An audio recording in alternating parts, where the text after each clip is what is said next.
It is the return of the weekly Sunday faves and nays.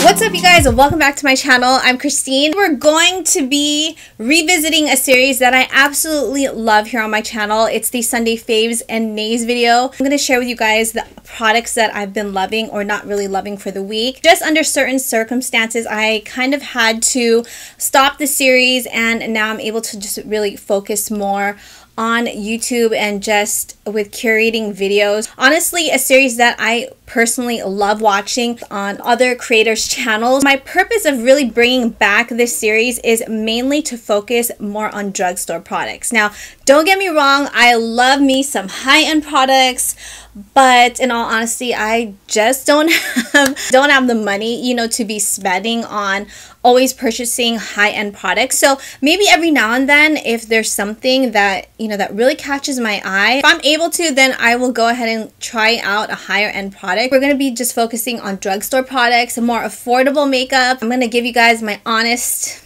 and raw opinion. That being said, in case you guys are new here, consider subscribing, as well as don't forget to also hit the little bell notification to be notified when I upload new videos. Let's jump into my faves of the week. These are from the brand Makeup Revolution. Conceal and Define Full Coverage Conceal and Contour concealers. They're basically concealers. I purchased this at Ulta. I'm going to actually link everything I'm mentioning down below in the description box. So I have two different shades here. I have C6 as well as C8. These are supposed to be like dupes of the Tarte Shape Tape. Have a doe foot applicator, so very similar. The way how these concealers perform, I'm going to say they're not exactly like spot on as the Tarte Shape Tape. In my opinion, I feel like it's more medium coverage. If you want full coverage, for me, I had to really layer on 2 layers. So I would first just put 1 layer on, blend it out with my damp beauty blender or a dry beauty blender. Then I would go back and apply another layer. That's where I was able to get full coverage.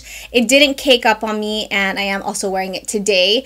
I will say though that the formula on these are a bit drier than the Tarte Shape Tape, so that's just something to consider if your under eye area is dry. You want to probably make sure you take that extra step to really moisturize underneath your eyes. For C6, I've been using this to highlight underneath the eyes, highlight and conceal, right down the bridge of my nose, forehead area, right here on the chin. And I've also been using this to clean up my brows, and I think it does an amazing job of cleaning up the brows. It's creamy, but it's not too creamy, and it's also not too liquidy. Cleaning up my brows with just like a little angled brush, with a little flat brush. It does a really good job of doing that. C8 is actually my perfect shade because it matches me spot on. I like to use this as my eyeshadow primer base. So I'll just put 1 dab of this, blend it out with a sponge, and then I'll set it with either a setting powder or with a bone colored shadow. I've also been using to carve out the top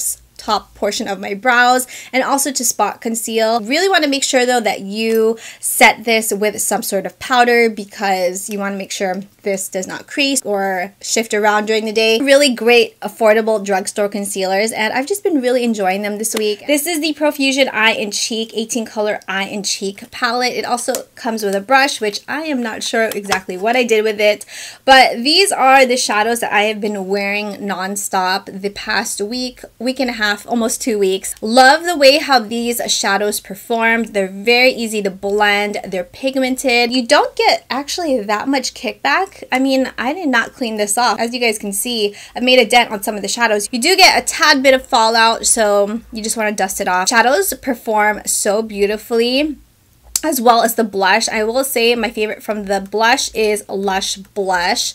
It's also what I'm wearing today. I am wearing the shadows today on the eyes. Highlights aren't my favorite from the palette. I would have to say it would be the shadows and the blushes. Those are the favorites. Highlights, I don't really use them as much, but still, all around, it is such an awesome palette. This is from the brand Milani Cosmetics. It's called the 03 Rose Glow Stellar Lights Highlighter Palette. So in here, you receive 3 different highlighters. Ooh, and I almost dropped it. Pearl Glow, golden quartz, and rose gold. I'm wearing a combination of golden quartz as well as rose gold on the high points of my cheeks as well as on the tip of my nose.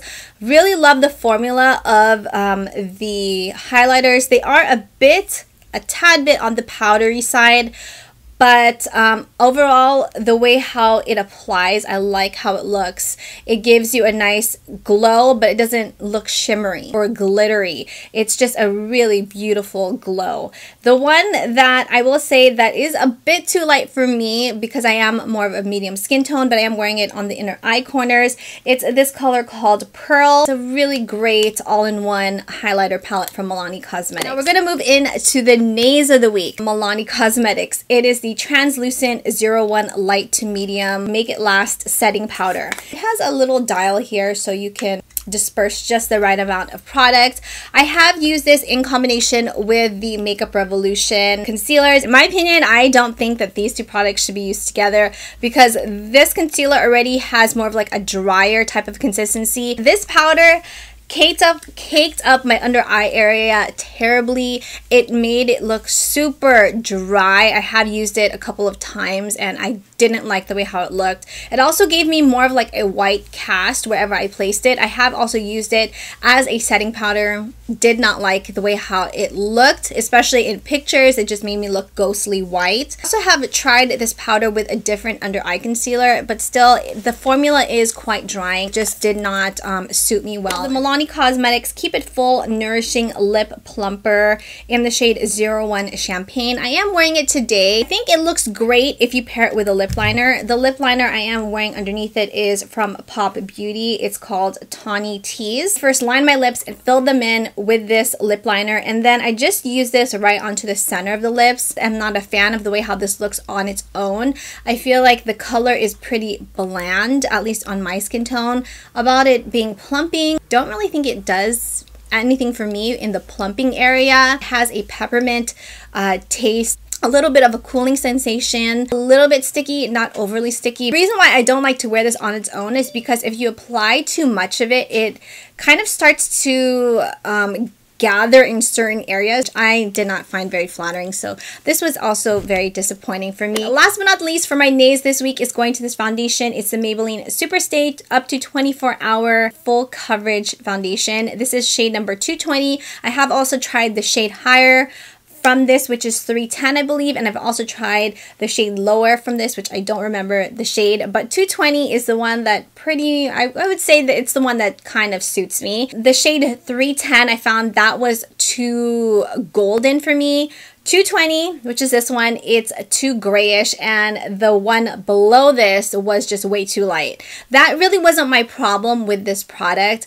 The way how this foundation looked on my oily skin. Oh, and by the way, I have extremely oily skin, so that's why I thought I would be a good candidate for this foundation. It made me look super matte, caked up, cake face, and no matter how little product I applied, I would even use a damp sponge to apply the product, I looked so cakey. This formula just does not agree with me. I personally just didn't like the way how it looked. Maybe I'll revisit this product during the summertime when I'm like 10 times oilier. I like the fact that yes, it does have a pump, which is a bit messy, but just overall the way how it performed, the way how it looked, especially on video and in pictures, no, it just was not looking cute at all. I hope you guys enjoyed this week's video. Let me know your thoughts on this series. Is this something that you guys would like for me to continue? If you guys enjoyed this video, please make sure you give it a big thumbs up. Consider subscribing if you already haven't.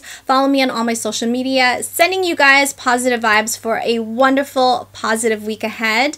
Thank you, babes, so much for watching, and I will see you in my next video. Mwah.